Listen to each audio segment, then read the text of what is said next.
Yes, people. What's going on? Welcome back to United View. Welcome to episode 79 of the Trinity podcast. Boom, Blam. fireworks, Yes, all of it. Bang, crash, bang, wallop, all of the KG soundboard stuff. KG is in LA, right? Not LA. Las Vegas. LV. Vegas. Yeah, Yes. Vegas. Yeah, Las Vegas, Nevada. That's where he is right now. For the massive fight between Terence Crawford and, of course, I tell you what, Flex, with that, there's a lot of tie into my world when it comes to that. All I'm saying is he's wrestling out there as well. There's going to be a big announcement later today. There's going to be a big announcement in Las Vegas. Because TKO, who are the parent company of WWE and UFC, they're promoting this Canelo Alvarez versus Terence Crawford fight, and they're going to be making a big announcement that not next year, but the year after, WrestleMania is going to Saudi. It's going to Saudi in 2027. Oh wow! First time ever. No spoilers, but it's going to happen. It's going to happen. Turkey Al Sheiky's thrown a lot of money at it. A lot of money. Oh, has he got money, that Turkey Al Sheikh bloke? Has he got a little bit? Got a little bit of it. Okay. A little bit. Yeah. Okay. There you go. Well, big announcement coming there. So make sure you're staying right across the OWEN Wrestle News 36555 for big announcements regarding WrestleMania. Yeah. But here at Manchester United, Altay Bayindir, he starts. The manager has confirmed it. Everyone was talking about Sonny Lomans. What's going to happen? Get the new keeper in straight away. We're finally happy to see the back of Onana. I don't care if I've never seen this kid play or I've never heard of him. Throw him in. It can't be worse than Bayindir at corners. And actually, you know what? Our manager said that our new keeper, he's not starting, mate. He's not starting. But he is here to think of the present. He did say that, he can... be our keeper for many years, and he's also one for the future, but he is here for now at the same time, and they will compete for the position. How do we feel, people? What are we saying? James, how are you feeling about it? You surprised? It seems all right. No, it seems all right. I get it. I understand it.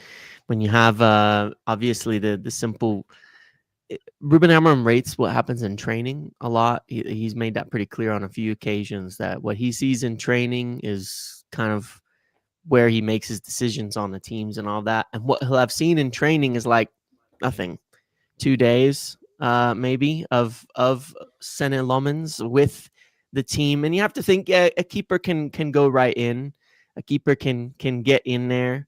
A keeper isn't maybe a simpler position tactically, but at the same time, there are a lot of things they've got to learn with the team. How you organize yourselves on set pieces is just as important as how you act on set pieces, how the team is going to set up around you, the passing into the build-up and the things like that, where, to be fair, Altay has actually been quite good, surprisingly so, in the way that he's been passing out the back, even if he's very weak on corners. So it's always going to be a situation where, was there enough time for him to learn the basics with the team to feel comfortable putting him in there? Obviously not, with not everybody really back until Wednesday, Thursday this week, and then you're traveling on Friday or returning and then We're not really traveling, are you? But you're getting ready, you're getting prepared, you're doing all of that by the time Friday, Saturday rolls around. So yeah, it makes sense. I think he'll be in shortly by Chelsea or the week after. I'm not too concerned about it, but he is here for now and is here for the long haul. And that's the important part, is getting him set up for the future. And if you toss him in against City and he's not ready and it goes bad, you've really set him up for quite a bit of failure. You've set him up for, it's like the thing is, you put Lomans in now and he makes a mistake against City. Everybody's going to be going, oh my God, we've done it again. We've got another bad keeper. We've got another guy who's making mistakes, even if it's his first game, even if he's young. They should have just done it earlier in the summer, so he had time. So he had time in preseason. Yeah, then he would have been ready. If they did this halfway through, then you don't have to worry about this. Yeah, it's just too late. It's just too late. So it makes sense, the decision today. It doesn't make sense why we waited until the final day of the transfer window to get a keeper in. Yeah, I agree. The thing is, when it comes to goalkeepers, you want to make sure that they're in the best position possible. You want to make sure that they're feeling ready. You want to make sure that they're feeling optimized. Speaking of optimized, look at that segue. Oh, roll VT, Owen. Today's video is sponsored by our friends at Oxford Natural and their all-new natural supplement, Optimum Day and Night. Thousands across the UK, USA and beyond are smashing their health goals with Oxford Natural. Optimum Day gives you steady energy, curbs your cravings and keeps your metabolism firing all day. Optimum Night helps you relax, get restorative sleep, recover and keep burning fat while you rest. It's not a magic pill, but it will help you reach your health goals. Check out some of the incredible results. 2 of our own, OWEN, lost over 100 pounds in 10 months and KG dropped 30 pounds in 4 months. In 8 months, football legend Michael Owen lost 35 pounds and Robbie from AFTV, Don Robbie, lost over 80 pounds. And in 6 months, Anita, an award-winning immigration lawyer, lost 44 pounds. And Linda, a law firm executive, lost over 50 pounds. No gimmicks, no needles, just results. Oxford Natural, let's get to work.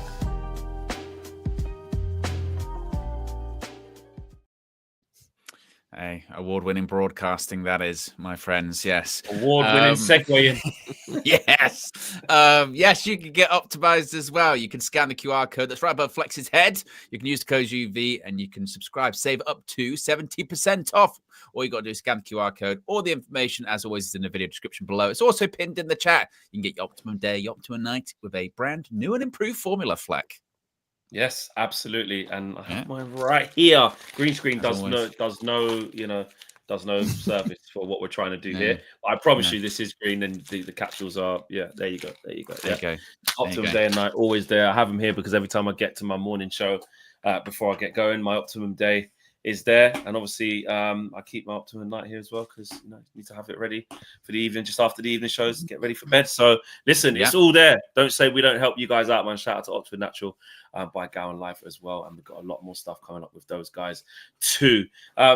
Yeah, I think back to the goalkeeper thing. I think it would have been a way bigger surprise had Loman started. So there's no real big surprises for me. Yeah, it's one of those ones, isn't it? We mentioned this on a few shows ago that we had to.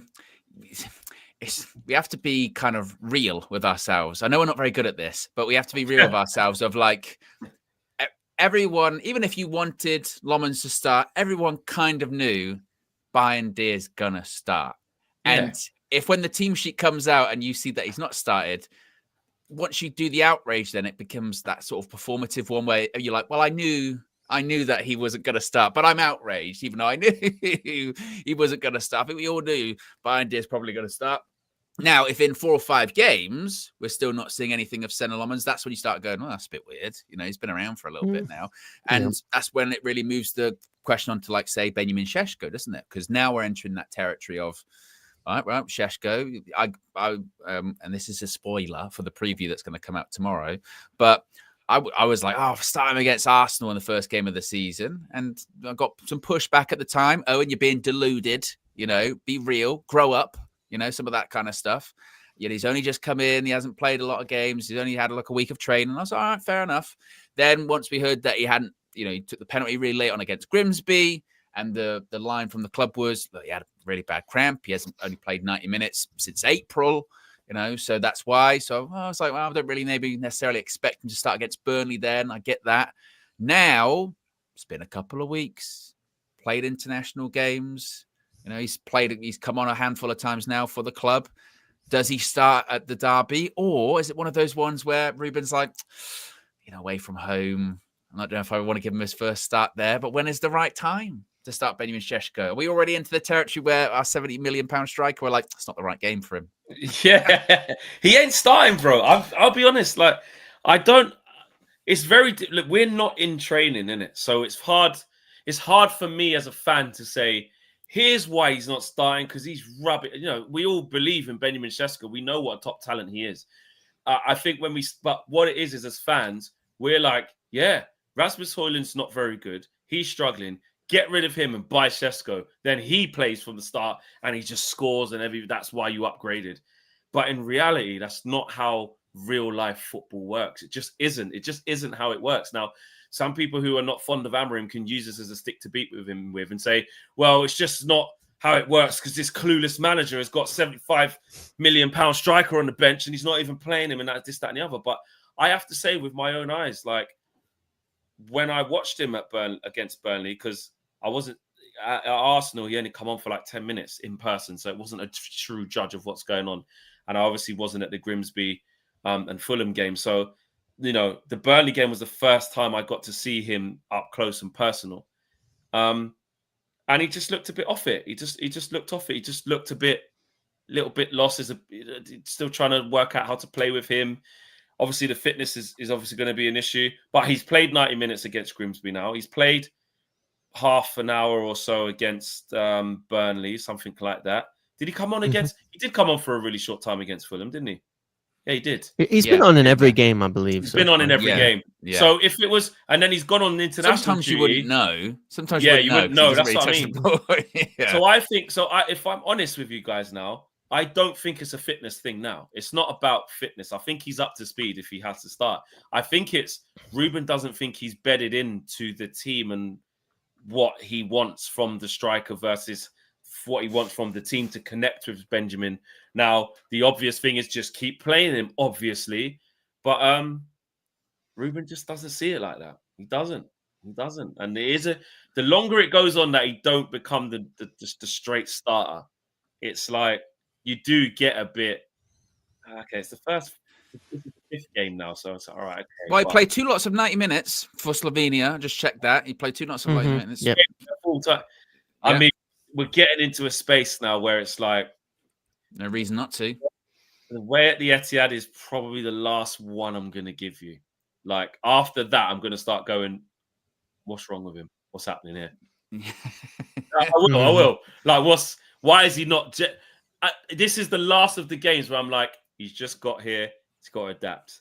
After this, away at the Etihad, like at home against Chelsea, I don't care. It should be like, all right, come on now. Come on, he's ready. What are you saying on it, James? Yeah, I mean, I see it the same way. It's kind of funny. Like we're all sitting. This goes to show something kind of interesting because we'll all sit here every single game and every single week talking about Ruben Amorim, talking about pressure, talking about all of that. Meanwhile, Ruben Amorim's going week to week like he's going to be here for the next 10 years. If you kind of look at how he's picking a team, how he's going about things, he's like, it's the long term. You know, because if he was under serious pressure, he'd be starting Sesko every game and he'd be throwing Lamens right in the deep end if you really think about it. Because that's what managers tend to do, right? It's like, oh, shit, I'm under pressure. I've got to like do something serious. I've got to put the players in. Instead, he's picking a team like he always has. I'm going to keep picking Casemiro in my midfield because I'm winning. I'm doing well with it. I like how it's performing. I'm going to keep picking, Cunha and Mount up front. Now they're out. So we could talk about that. I think that might push Sesko into the starting lineup either way, even if he wouldn't have started if they were fit. And I'm going to keep picking a team the way that I see it in training. And he's always been that way, to be fair. He's always been that way. At Sporting, one of the biggest things he was known for was he just picks based on what he sees in training. He really likes to do that. He likes to see players' applications. I mean, we saw this last year with kind of the issues that have blown up with Rashford, with other things. He had a big thing about how are they training? What am I seeing on a week-to-week basis at Carrington behind the scenes and all of that? That's how he picks. And it makes it hard sometimes on the outside to understand that for us, right? Because we all sit there and we'll look and be like, yeah, we have our opinions, we have our takes, we have our players, we have our favorites, we have the people we want to see playing, we have our views on it, but we really don't know why, what the reason is behind the scenes. What I'm not saying this is the case. What if Sesko's rubbish in training? I'm not saying he is. I'm not trying to start a hate thing against him. What if he was actually just genuinely rubbish in training, can't hit the target and all of that, and every week people are screaming, what the hell, Amorim, you're not starting him, but he's rubbish in training. I don't think that's what's going on. I think he just needs time to get into the team. It would be a massive red flag.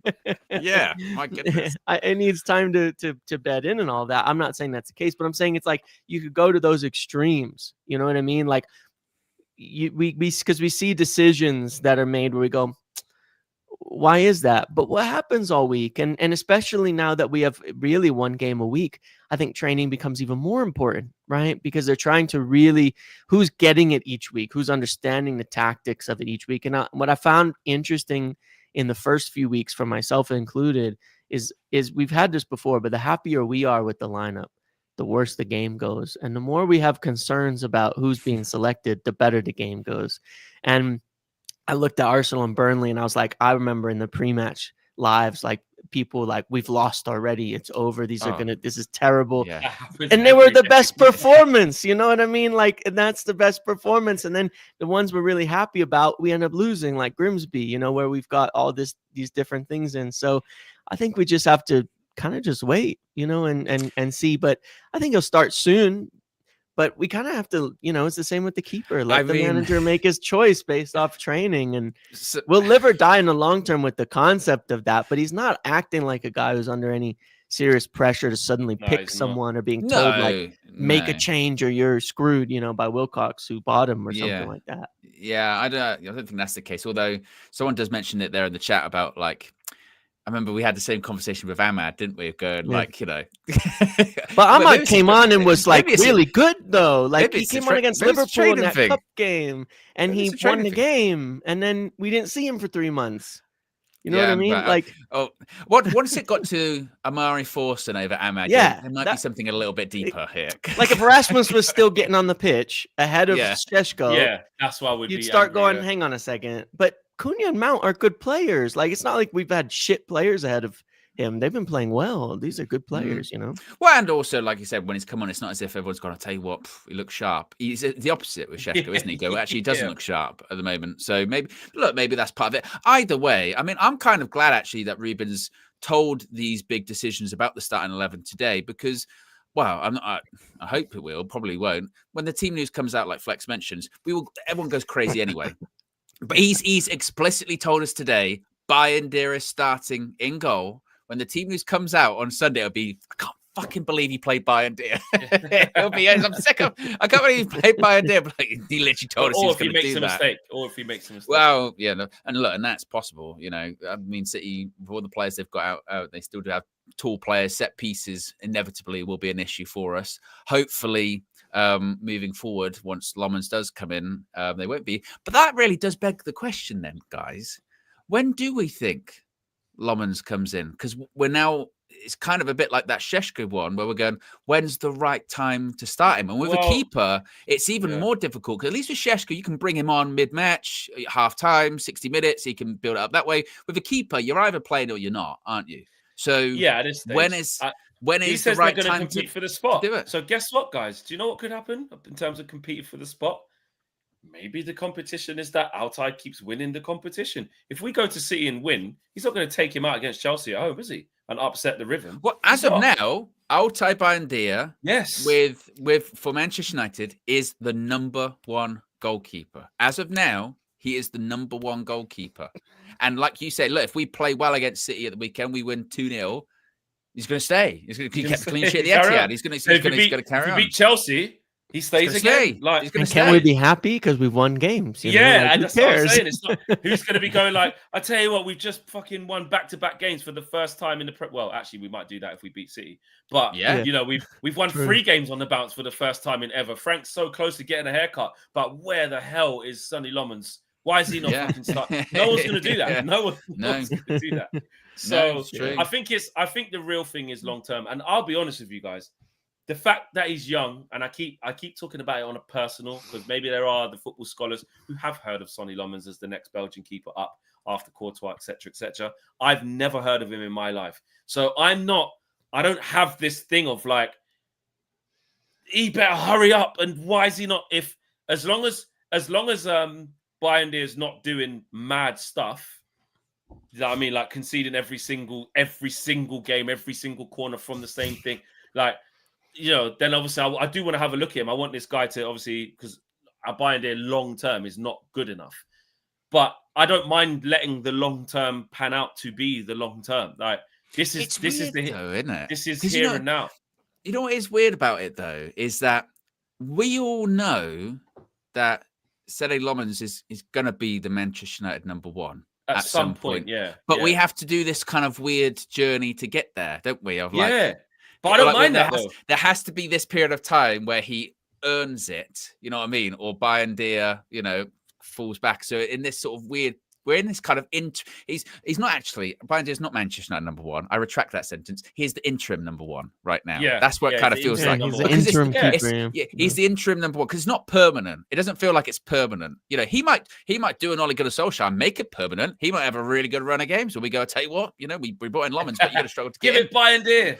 That's got to be. I remember it was, I think it was Spurs. They bought like Hugo Lloris from Lyon. And they were, he's going to be a new goalkeeper. But they had Brad Friedel at the time. He's like 39, right? But he was doing really well in goal. So he had this problem of like, well, you can't drop a good player. How do you drop someone that's playing well, right?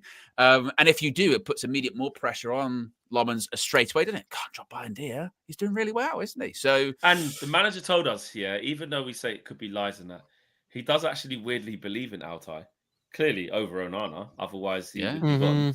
And he's been very like almost like when I say we, but the media suggested on behalf of us that he should take Bayindir out and play someone else like Tom Heaton. You saw how mad it was. The death stare. We've never seen the death stare. He was like, "You fucking crazy." I'm like, you know what now?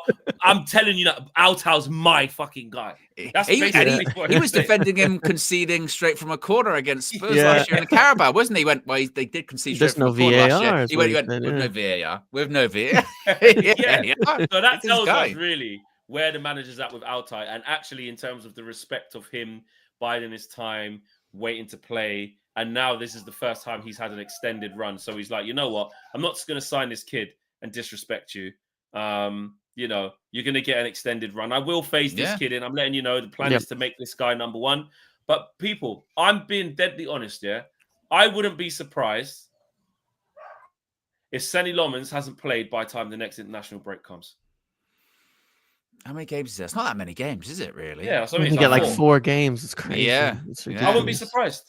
Yeah, that's probably fair. I mean, again, because it's difficult. It's different with a goalkeeper, like I keep saying, because you don't ease a goalkeeper in, do you? He's either playing or he's not playing. You don't get a half-time sub. You don't get a nice little 30 minutes here and there. No, exactly.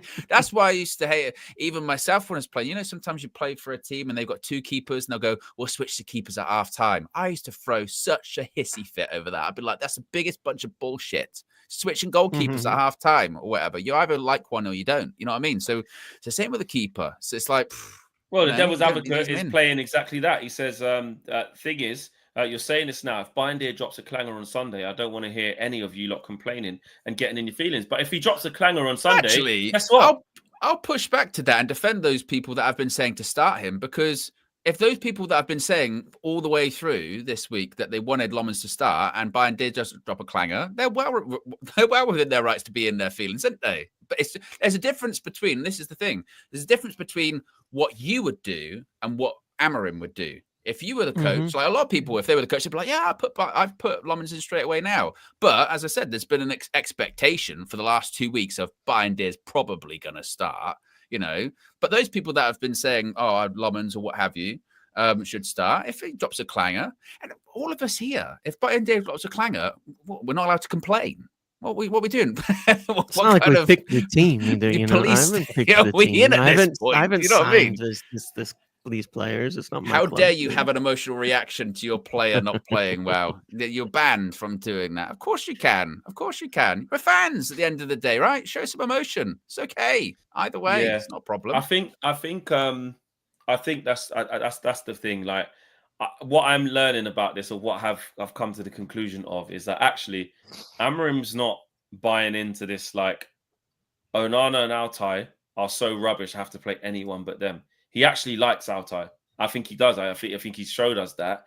And until it could be different if Altay has another stinker from a corner and throws it in the net. That's different.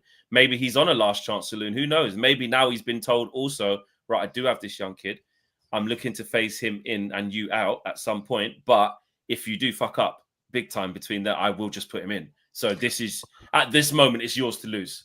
Well, and look across Manchester, somewhat of a funny example here, because James Trafford's been thrown in the deep end made some mistakes, and then they've gone out and signed Donnarumma. What happens to him now? And he was a very highly rated young keeper. Yeah, he's done amazing. You don't know what's going to happen in all of this, you know? Like, Moments could come in and make mistakes like Trafford made, and then you end up having no confidence in him. And where do you go from there? It's like you just don't know. It's with keepers especially, man. It's like we give it time and see how they perform. If we're winning games, I'll be honest, I don't care. Yeah, I don't care. Yeah, because we're so bad. The main thing, obviously, we all knew what we all agreed on, which I said the other day. There's not much we all agree on. What we all agreed on is that Onana just can't play for us. Yeah, like he can't be in net. Yeah. We do also agree that Altay isn't good enough to be a long-term number one. Like he's not good enough, but he is more steady than Onana, so slightly. He is, and if Man United start winning games with Bayindir in goal, we're not going to care. We're not until because the thing will be, but you still got to address that. I know you can make a mistake at any time. Just because we've won the last 4, it doesn't mean he's the answer. I'm not saying that, but the immediate thing is now, if we win on Sunday, nobody will care that Altay Bayindir was in goal. Oh yeah, I agree with that. I just take slight issue when you said that he's more steady than Onana. Like not by a lot though. Not by a lot. I think. Do you know what? The bar's low, but not by a lot. Because we were still saying play Tom Heaton. We were still saying play Tom Heaton over Bayindir. So it's not by a lot, is it? It's not by much. Let's face it. In terms of saving the ball, I think he's way better than ish. To be honest with you, I'm saying ish with that. He's an okay shot stopper, but he's not. He's not far and ahead better than Onana. Because even again, some of the goals we've conceded, he looks shaky. He's not.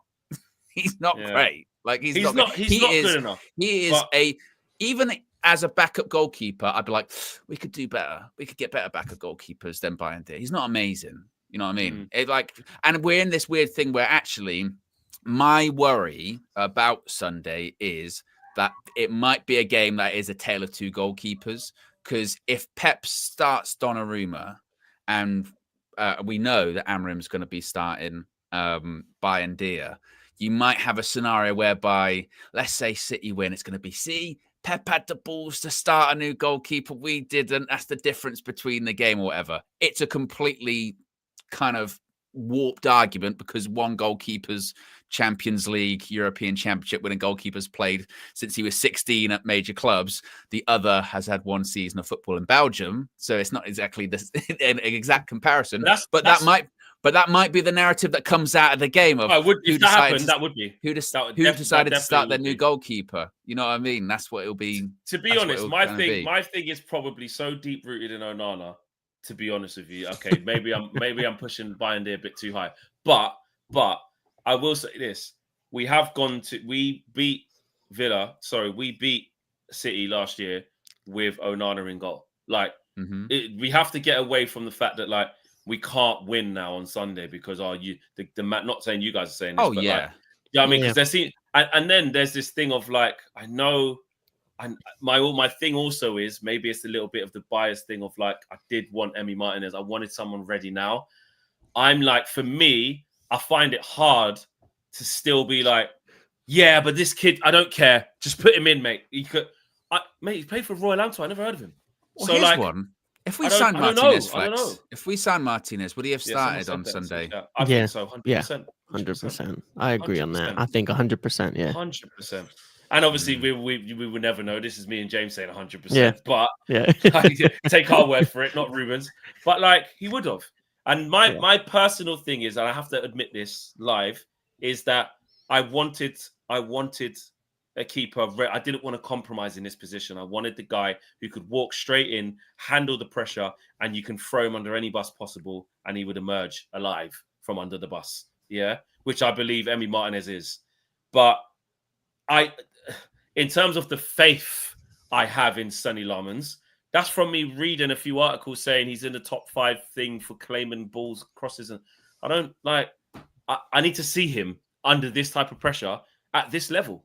And I've had a look at Bayindir, and yes, it's not great. It's not the best, but we need a new goalkeeper, and I hope this kid comes in. And people don't like we keep calling him a kid, and he's like 23. But in terms of as a goalkeeper, he's a kid because he hasn't had much experience even at senior level. He's only had one season. Am I right in saying that?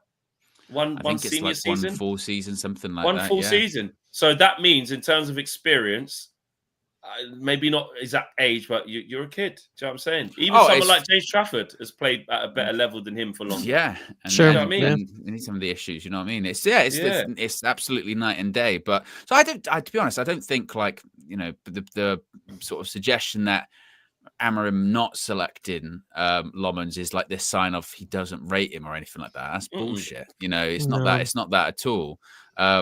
And like I said, if Martinez had been signed, it's a different scenario, isn't it? Because it's an experienced goalkeeper, not just experienced goalkeeper in general, but an experienced goalkeeper in the Prem as well. Exactly. It's a different ball game. It's a completely different situation. So, yeah, I don't know about that. But like I said, I will push back on the whole like Bayindir's a lot better than Onana because he's kind of not.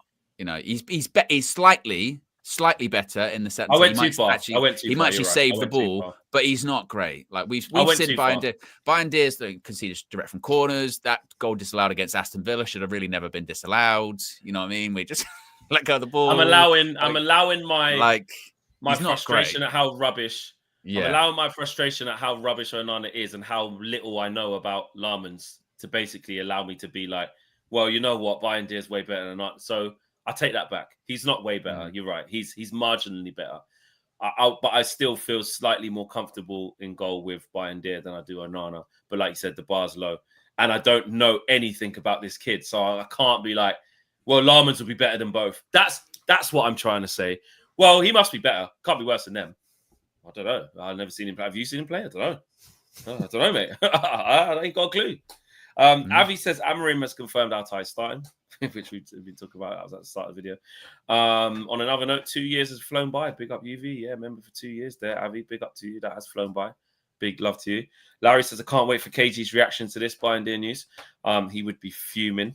Yeah, I don't think he would. I don't think he would. Fuming. He probably most people expected Bayindir to start. I don't think like if you had a genuine expectation that Lommans was going to start, then I think that was more sort of forced than actually like reality, because all the signs have been that he was going to start. Yeah. Ed the Red says Bayindir will not start. Don't worry. Hashtag I am delusional. Yes, it's all games. Glad you added that bit, Ed. Larry says the pressure doesn't end. If Altay makes a mistake versus City/Chelsea and Lommans comes in, he would be under pressure too. And Larry also says, my point is whenever Lommans comes in, there would be pressure, either versus City or later. Yeah, listen, playing in goal for Man United for any game, there is pressure. It's managing the amount of it, isn't it? Is the pressure the same when you play away at the Etihad against City? Is that the same as when you play it, against Sunderland? At home against Sunderland. Yeah. It's not. It's different. It's different situation, isn't it?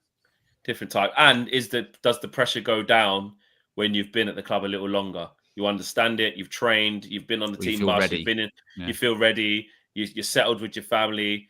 Even, do you know what, for Senny Lommans? Because I'm just, again, maybe I'm thinking on the side of he has no idea what this level's like and needs to learn. Even being on the team bus, being on the bench and being in one of them stadiums and having a look at what's going on from the sidelines, like that helps, you know.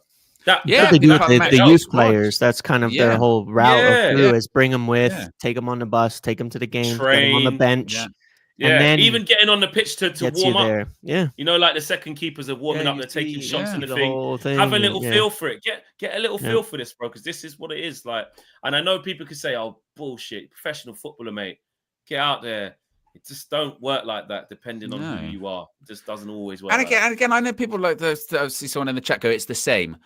It is not the same. Playing away in the Manchester derby at the Etihad is not the same as playing at home against Sunderland. I mean, if you boil it down to it's a game of football, 90 minutes, then yes, but it's ignoring basically any form of context, isn't it? At home against Sunderland, what even time is that kickoff? Is that a 3 o'clock kickoff? Or when is that even on TV?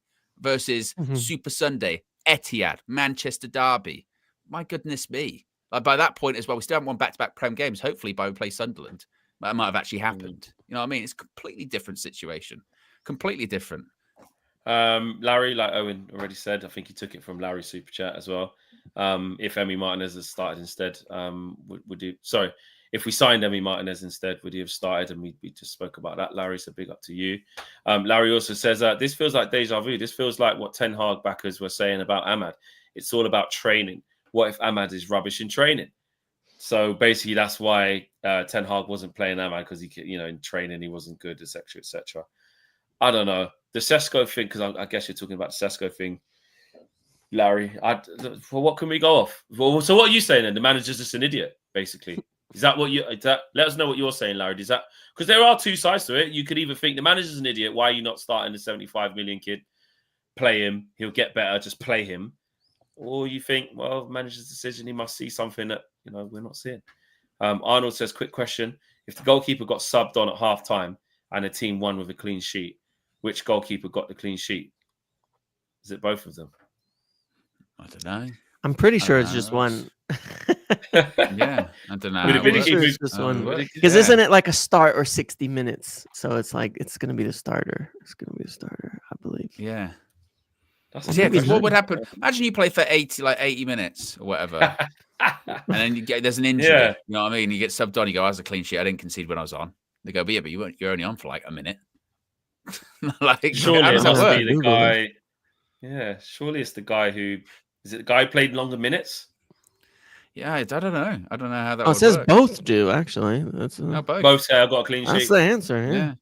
Yeah. Oh, makes sense. It's factually correct.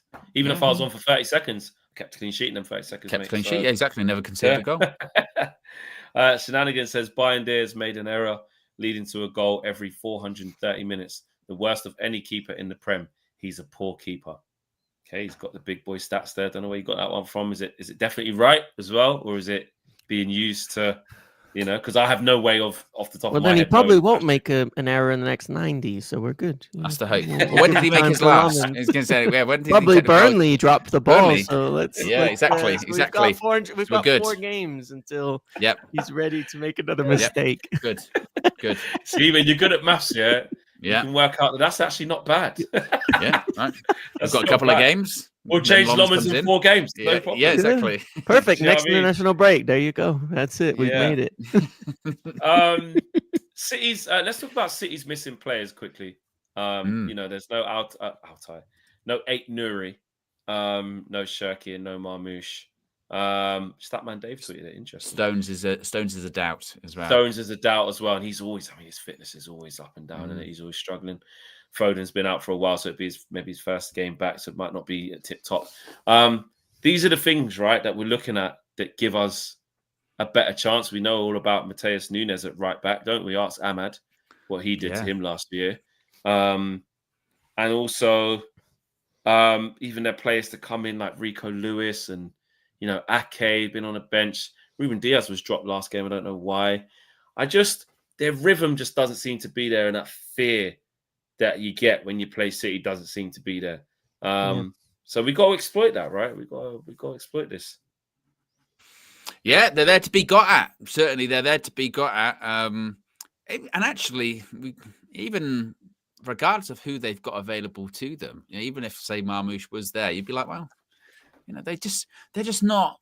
They're not Man City of 3 or 4 years ago, are they? They're just not that. It goes back to, we say it all the time about who you replace players with. The decision to move the players on that they've moved on, ultimately were the right decisions. They'd come to the end of the cycle, hadn't they, City? So your Mahrez's, your Kevin De Bruyne's, who else have they moved on over the last few years? A bunch of players, Gundogan. All of those players that moved on was the right call, but they haven't replaced them with players equal to their quality or their output, are they?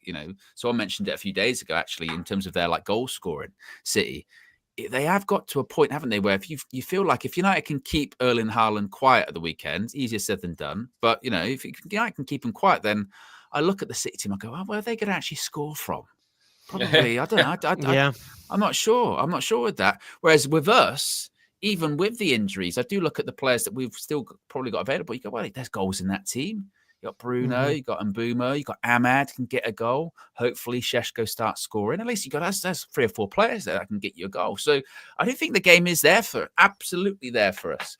And it would be nice, wouldn't it, for Ruben to get actually back-to-back Premier League wins and do it at at the Etihad. Again, at the Etihad, and I tell you what, though, I do think the expectations, they are a little bit high-ish in the sense that I think if United don't get a win, there'll have to be a lot of context on why we didn't get a win. Because I think there will be an element of it's a good time to play City, good time. It's definitely a good time. It is funny though, isn't it? Because it's kind of like you get two narratives going at the same time, which is that like we're absolutely rubbish and shit. Yeah, but we should beat City away at the end. We started better than them. Hang on a second. You know what I mean? But that was my point earlier, is that, in some of the previous discussions we've had, is that we're not actually that bad.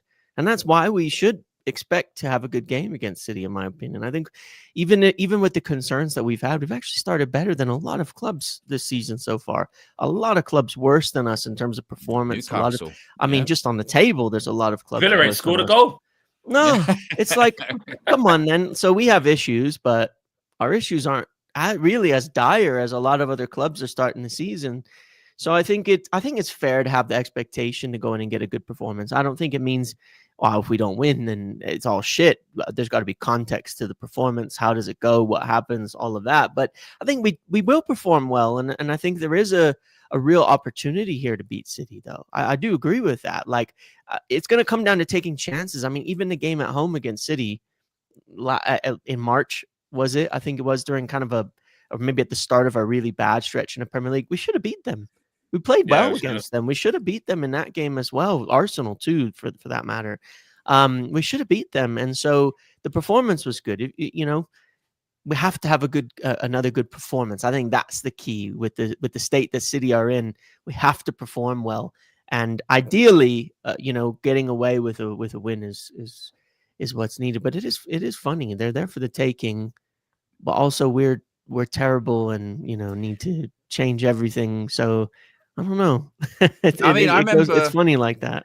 I remember the time that Ole Gunnar Solskjaer got absolutely crucified for saying football fine margins. He said fine margins, and you know what? But it's just right, isn't it? But we beat newly promoted Burnley with a last minute penalty. Right, we were that whole international break was seconds. I felt like it was a game in the top six. Like when I was in the stadium, I didn't even know how to celebrate. I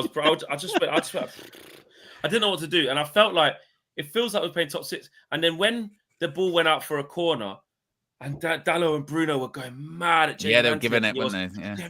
Okay, come on. And then the ball went out for a throw because I think they misplaced the pass, and Hannibal couldn't get there. And then Dallo turned to the crowd and said, come on. But I'm going, and I looked and I just reminded myself, and I know you shouldn't really do, like Gibbsy says, stop the negativity. Don't be negative. You have to win. So I hear, Gibbsy, I hear you. But I'm just telling you how I felt in the real life stadium. I looked and I went, it's fucking Josh Cullen and them, man. That's... I was like, but that's the finish, Carl Walker. But football's a funny game like that. Like, didn't win, then we're finished. Yeah, we were seconds away from disaster, and now we're going into the Manchester derby going, I think we should win. I think we should win away from home. And actually, and Ole Gunnar Solskjaer is right. Football is fine margins. It does not matter what the score is at the start of the game, at the middle of the game. All it matters is what it was at the end of the game. When the full-time whistle goes, what's the score? That's what it should be. So when 6 months down the line, are we going to remember that Burnley game? First half, we were brilliant. We should have been. It's like Arsenal. It's like Arsenal coming to us, are they? And winning in that manner. They don't give a shit. Yeah, and they got away with a penalty and all that. Nobody's going to remember that later on. They got the 3 points. Anyone, all that remembers is that was 1-0 game. We lost that game. Arsenal won it against Burnley. A few months time, we won that game. Don't matter how. We won that game. And that's why it's always been, again, it's about results. Results is always the most important thing. Mate, I saw Liverpool last year against Southampton. I think it was like 2-2 at one stage. Like, they were away.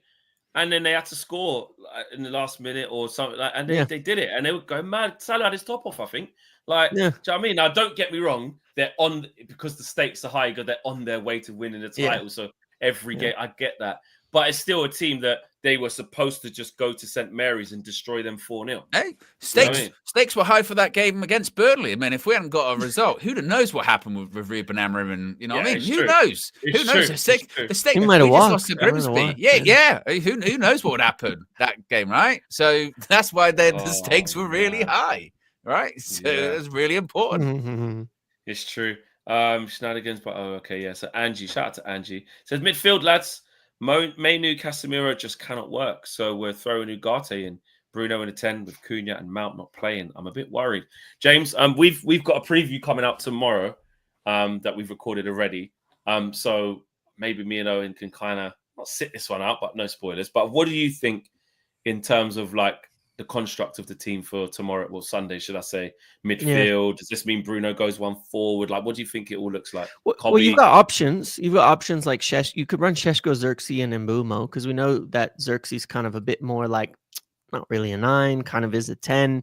He does a lot of the things that Mason Mount does there, dropping in deep, getting into the midfield, supporting it. I like Benjamin. I like Xerxes in that position, and I like Sesko there. But what we do need, I think, what we will go for is pace, because Ruben will know beating City is the same way that we beat them before, having those runners at their back line, the high line they play, being able to go over the top to relieve any kind of pressure, things like that.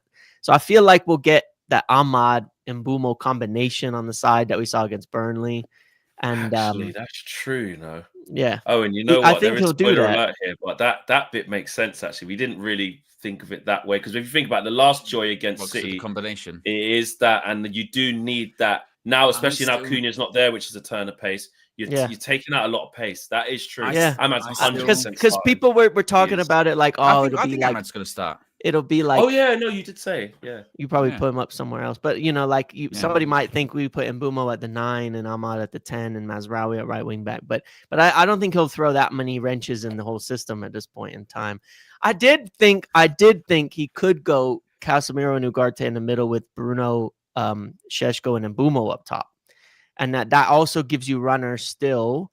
But a little more solidity, because he did that in a lot of big games. Casemiro and Ugarte was every big game except the Tottenham final for some reason. We did that, and we actually performed well with that combination. Them together kind of cover up each other's flaws a bit. Although he started Bruno and Ugarte at the Etihad last season. Oh, that's true. In the middle. We did win that. So I honestly can't say I know, because if we didn't have injuries, I think we'd run the exact same lineup we did against Burnley, because he does that, right? We win, it goes well, we create chances, we don't change. With the injuries, how much do you change? Do you keep the midfield the same and just replace the 2 injured players at the 9 and the 10, Xerxes and Sesko? Or do you switch the whole thing around by moving Bruno up there? That's what we don't know.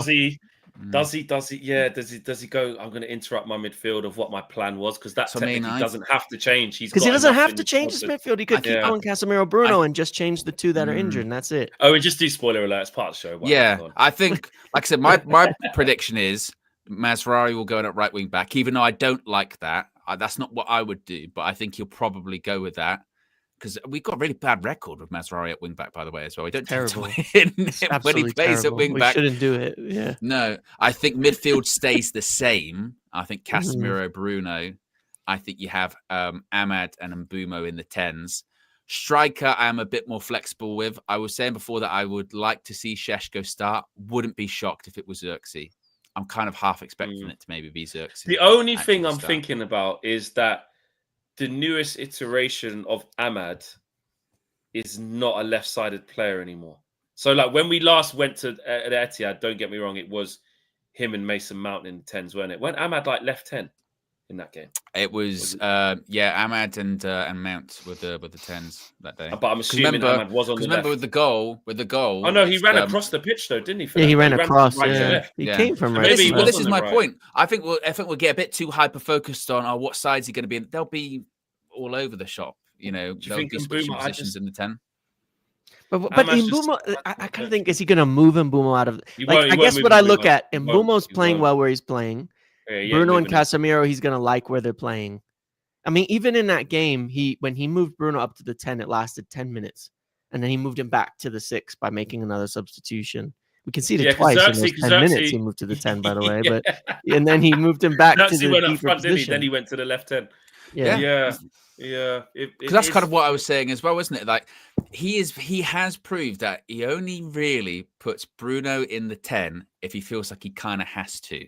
If he's got enough options in the 10, he's like, well, I'll keep him back then. I'll keep him back in midfield. And after a summer where you've bought 2 10s and Xerxes can play there as well, I feel like you just still feel like even without Mount and Cunha, but like, I don't have to put Bruno there. I'll keep him back. Do you know what? You're right. That midfield's going to stay the same. He's going to go Bruno That's what and I Casemiro. think too, yeah. There's enough between Xerxes, Sesko, and Bumo, Ahmad. You know, there's a way. We don't have a lot of subs, though. I mean, we don't have a lot of game changers with us 2 injuries. Cobby will be a sub. I mean, this is again a bit of a spoiler for the preview, but initially Flex said he thought Cobby was going to start. Yeah.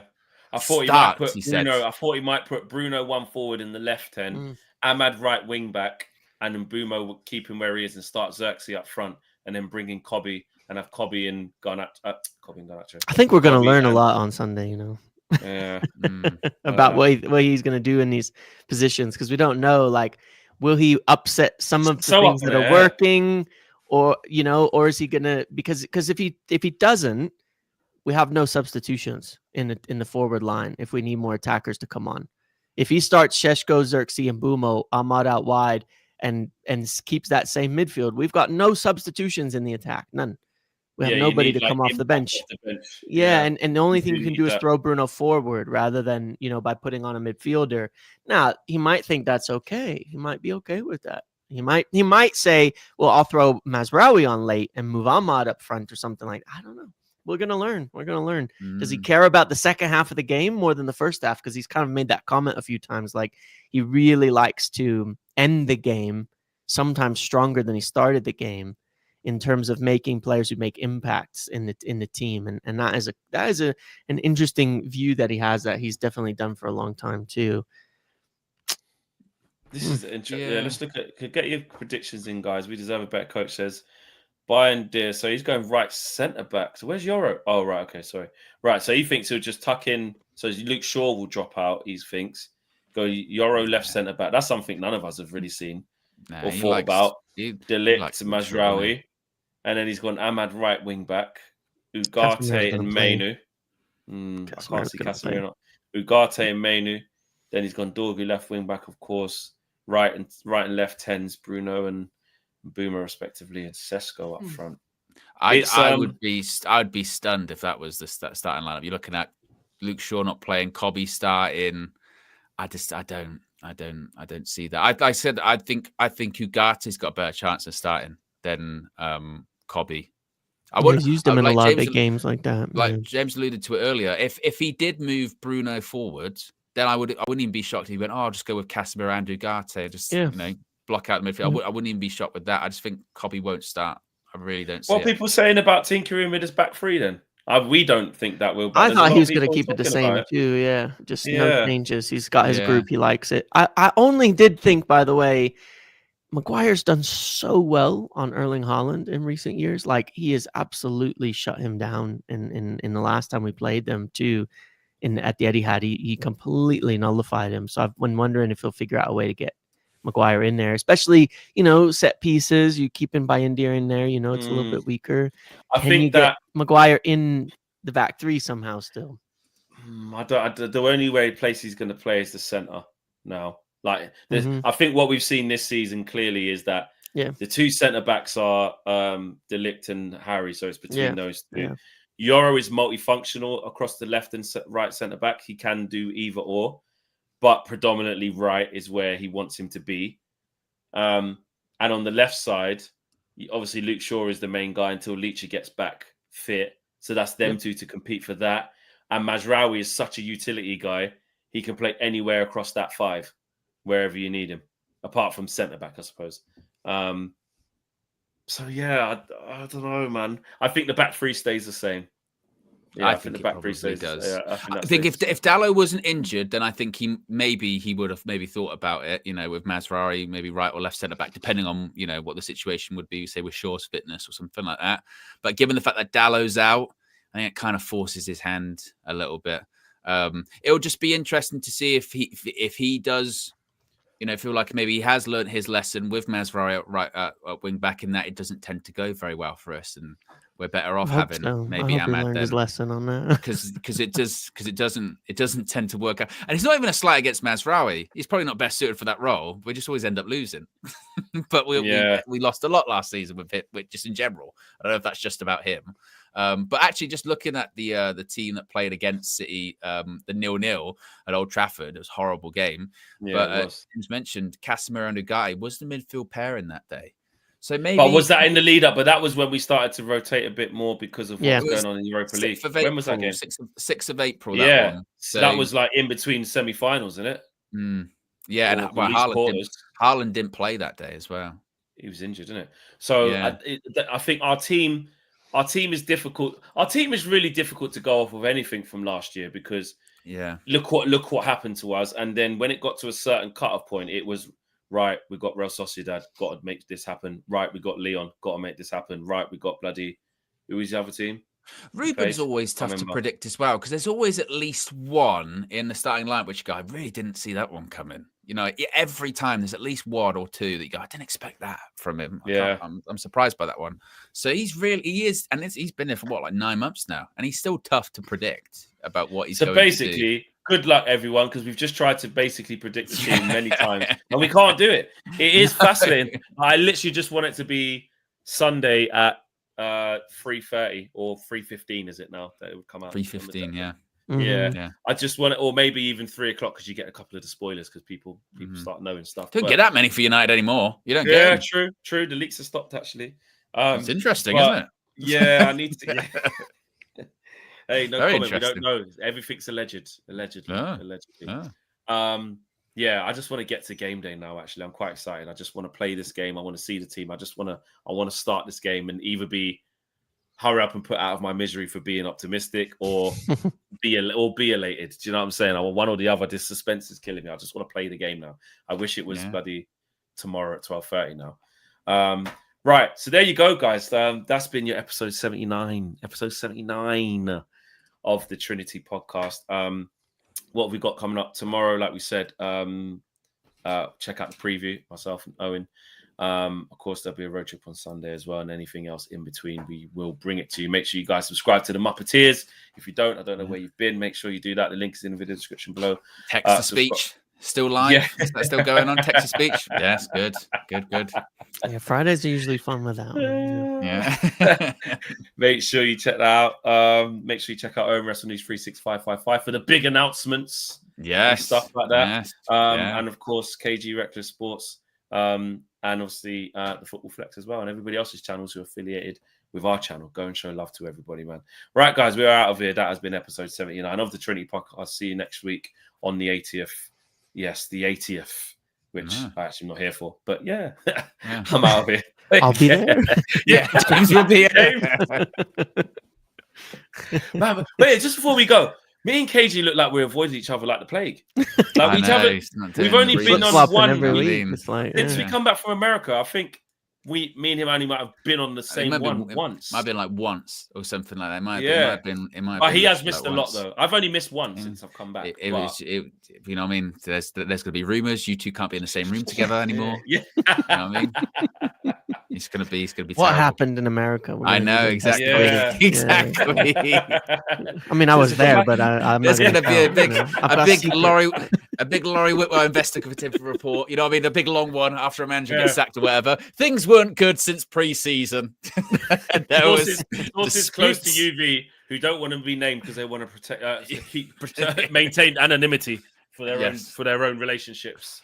It's just a silhouette of me. Talking to people. They can't stand each other. I'm telling you, they can't stand each other. It started in the press box at the buffet line. Yeah, exactly. It's actually crazy. I just realized it there. I was like, shit, I'm not going to be here for the 80th for that, but he's going to be back by then. And then everyone's going to be like, so again, it's not a full, it's not the original cast. Yeah, exactly. Well, good thing they love James. So, Exactly. All right, guys, we're all right here. Take care. Peace.